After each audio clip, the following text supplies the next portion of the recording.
Hi everyone, it's Margaret here with 60andMe. Do you live alone? Do you live solo? I am one of that group, and I think that we have many women in our 60andMe community who are doing the same. Some are doing it by choice, others because they are alone because they've lost a husband or a partner. And, there's all kinds of reasons that lead you to this situation that you're in now. But I think living alone fearlessly is the way forward for you and for me. And I think resilience, learning creativity, and, resourcefulness over the years will bring us to a place where we feel settled and happy and in the right place at the right time. This is a challenging time of life all around, and just being by yourself in a home that maybe have lived in with family and a partner for years is challenging. But here we are, and we're going to get through this together, and we're going to be okay. But I think that the points I made earlier about being able to use this time to be resourceful and creative and resilient are the benefits. So. I think we're going to focus on practical tips, because I think that we've talked so much about the psychological benefits to living by yourself, and many people love the independence and the freedom and all those things. But then there's the real world that we have to live in, and how many times we wish that we had someone there, like you could call and say, "Can you help me with this?" You've got to do it on your own now. So what are some of those things? Well, we've got to build resourcefulness and resilience into our everyday lives. Now, we had a little bit of a dry run with this with the COVID pandemic, because I think we all had to face the situation, whether you were with people in your home or by yourself, how to make bread without yeast, and how to find solutions to everyday problems, like how to change the bulbs and the batteries and all the kind of you know what I'm talking about. It was a great time for that, and I'm actually very grateful in so many ways for what those years taught me and enabled me to learn. But things like unclogging the drain, resetting fuses. I remember during COVID, my lights went out, and it was like, okay, now what do I do? And I remember from my past, my dad always saying, "Go check your fuse box." And of course, I had to find the fuse box. And then of course you just go and you change reset the fuses. But it sounded harder at the time. But things like that, just simple things. It's good to keep supplies. I keep things like, I have a couple of drawers, like you probably all have, full of tapes and tape, like Gorilla Tape. Gorilla Tape is like my favorite tape in the world for just about everything. It's the strongest tape I can find, and I can only get it in the UK. Can you get it in the States? Gorilla Tape, but it's very strong. So I have Gorilla Tape. I have staplers. Who thought you'd ever staples? Who ever thought you'd ever run out of the 5,000 staples in your staple machine? I mean, you do some days, and so having stuff like that's a minor one, of course. But keeping super glue, materials like for plunging the sinks and toilets, and plungers and scissors and screwdrivers. I'm trying to think of all the things that I haven't had when I needed them and then had to go find them. But those are the types of things. Keep a supply. But then, of course, find solutions, find creative solutions. Have your, of course, you've got your Facebook groups now and your online resources. As long as you've got internet, the world is a sane and safe place, right? You can go onto YouTube and learn how to do everything. I bought a little sewing machine. Of course, that's another thing you can do, is buy things online. But I bought a sewing machine, and I couldn't figure out how to thread the bobbin. And I'd sewn before, but it was like mind-bogglingly complicated. And I just used YouTube, followed the instructions, no problem at all. But you can do so many things just creatively. If you like you don't have a sewing machine, you can stitch by hand. You can learn how to knit. You can learn the basics, the basic things that if everything sort of went crazy for a while, you'd be able to survive. Or even just if you have a moment like, I wish that my ex, my friend, my whoever was there, because I can do this, but they could do it so much better. You know what I mean? I understand that. I get it. And that's, that's the other side of the psychological side of being resilient and strong when you're living home alone. But being prepared on a practical level, I think, is super important. So give me a few things. Give me 5 things that you always have in your home, just because they're practical things that you need. This would be super helpful for other people, so we can build a little stash of things that we like. I have extra water, for example. What else? Well, medicines, of course. Yeah, I could go down the list. But when you're running low, you can always come up with creative solutions. You can make meals from, okay, nobody wants to eat tin food, but Okay to have a bit of tuna or some beans or something there in a tin, or just that you can make. Learn, how to repurpose items for different things.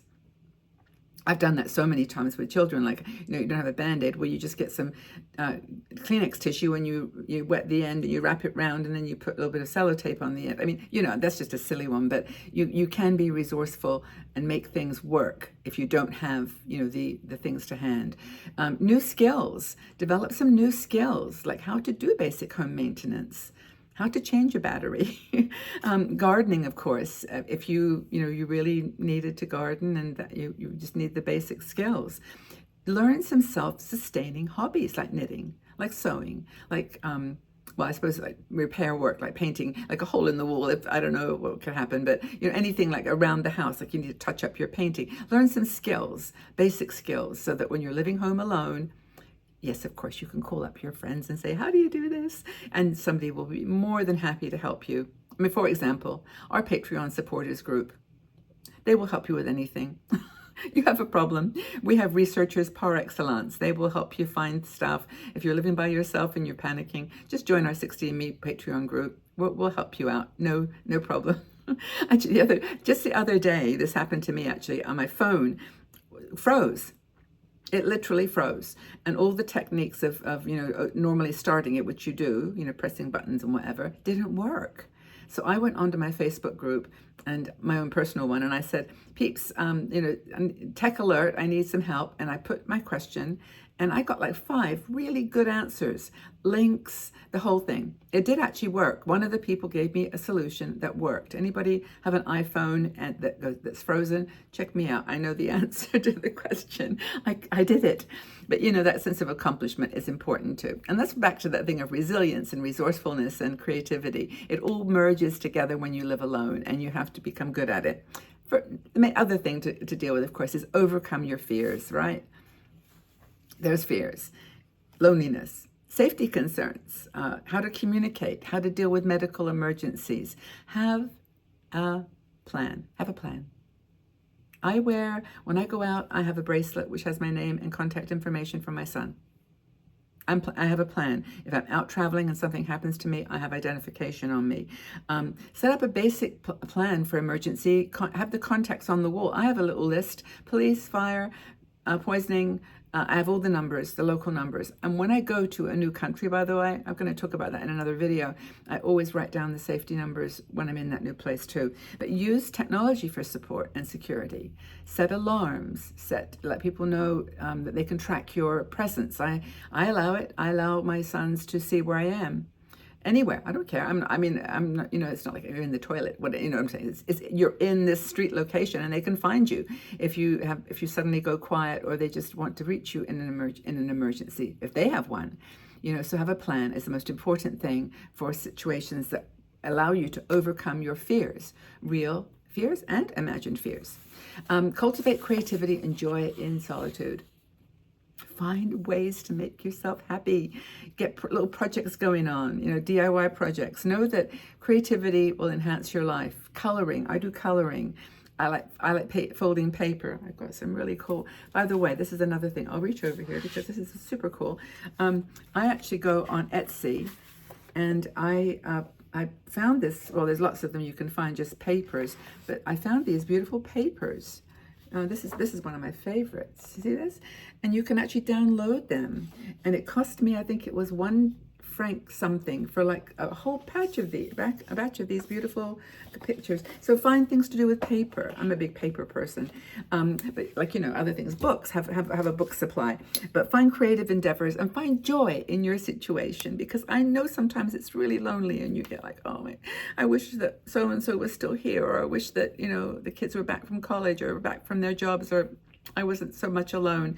But, stay positive. But one of the most important things is to build a community. Have friends, have people like us, 60andMe. That's what we do here. This is our thing. We actually do provide you support. Now, I'm going to talk about Patreon because it is a supporters group, and it does cost $3 a month. And I know that that's a lot for people, but it helps us financially because we don't have income, like we don't sell memberships or anything. But also, it's a way of connecting with women. This Patreon group, we have about, I think, 800 women in the group, but only about 50 show up to regular live shows, which we do Monday, Wednesday.